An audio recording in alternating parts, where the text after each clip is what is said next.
Setiap orang memiliki rasa nyaman tersendiri dalam berinteraksi di kehidupan sosial mereka. Ada orang yang nyaman menjadi introvert atau juga menjadi ekstrovert. Nah, Tribuner, seseorang yang lebih nyaman menjadi introvert memiliki keuntungan dan kekurangan sendiri dalam kehidupan sosial. Introvert biasanya dinilai sebagai sosok yang tertutup dan pemalu. Hal ini membuatnya tidak begitu nyaman ketika harus berhadapan dengan orang banyak. Nah, berikut ini terdapat beberapa manfaat dan kekurangan menjadi introvert seperti yang telah dirangkum dari Connectus Fund. Manfaat yang pertama, lebih berhati-hati saat berbicara. Seorang introvert akan lebih menjaga dirinya saat berbicara dengan orang lain. Biasanya saat berbicara ia akan langsung pada pokok bahasan yang akan diucapkan.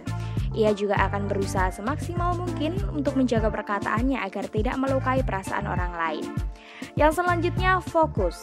Seorang introvert memiliki tingkat fokus yang sangat tinggi ya Tribuners. Hal ini karena ia tidak mudah terganggu dengan hal-hal yang ada di sekitarnya. Oleh karena itu dalam mengerjakan sesuatu ia akan lebih fokus dan lebih teliti. Yang ketiga, kemampuan informasi. Seseorang introvert memiliki kemampuan informasi yang lebih besar dibandingkan orang lain. Ia memiliki pengetahuan terhadap banyak hal walaupun tidak berbaur dengan teman-teman lainnya. Hal ini karena dia memiliki rasa ingin tahu yang besar. Banyak hal-hal yang membuatnya membaca sehingga menambah pengetahuan yang dimilikinya. Yang selanjutnya, mereka biasanya lebih cenderung pendiam. Sering mendengar kata diam itu emas. Nah, hal ini memberikan keuntungan pada seorang introvert. Biasanya orang introvert lebih banyak melakukan aksi daripada bicara. Dengan pendiam, mereka juga terhindar dari berbagai masalah karena tidak ingin ikut campur ke dalam permasalahan tersebut.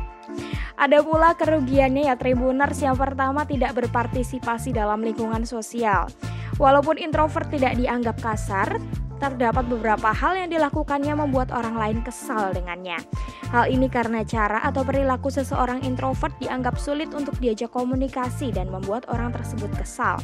Seorang introvert juga tidak berpartisipasi dalam kegiatan di lingkungan sosial. Biasanya selain tidak mau, orang lain menjadi malas untuk mengajaknya karena ia pasti menolaknya.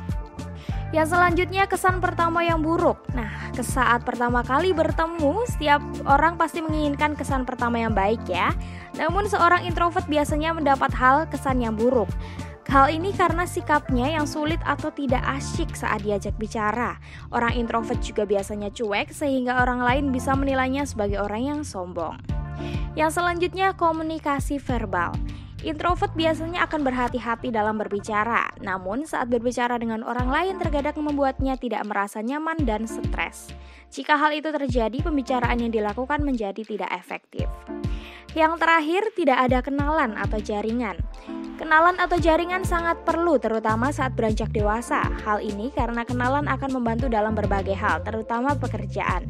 Seorang introvert biasanya tidak memiliki jaringan sehingga mereka lebih cenderung untuk menjadi dirinya sendiri dan asik dengan dirinya sendiri. Begitu ya Tribuners ya. Kalau gitu itu tadi ya Tribuners informasi tentang introvert. Jadi kalian yang merasa dirinya introvert atau punya teman introvert ya tolong dipahami ya Tribuner. Semoga informasi ini membantu ya. Sampai jumpa di podcast selanjutnya.